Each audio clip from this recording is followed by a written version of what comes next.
This is code.org. Let's see what we're doing. Time to head home. Can you fix this ladder using only one block? Well, they are, okay. To help the artist get down. Alright, so I guess one more block. Right now, well, let's test what we do. Zoop, zoop, zoop. And, okay, so before I try to figure that out, I'm just going to start adding the blocks I think would work. So which way do I want to go? I think I'd want to go east now. Then what? South. And then what?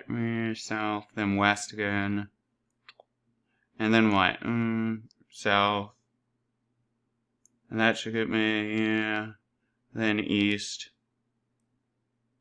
And then south, it looks like. And then I'd be over, so then west. And then south.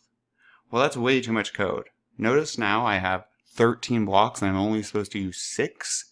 But let's take a look here. If you're repeating yourself in code, you might be able to do it an easier way. East, east, east. Then I go south. Then I go west. Then I go south. So instead of writing out all this code, let's just use a repeat loop, and it will do the same thing. I'm going to put a 3 here, because once, twice, 3 times. I'm going to get rid of this stuff. I'm going to drop it in here, and now everything in this pink mouth thing gets repeated. How many times? Well, 3. Let's try it out. Boom, boom, boom. And notice it just loops back around. Whoop. Awesome. We did it. Onward.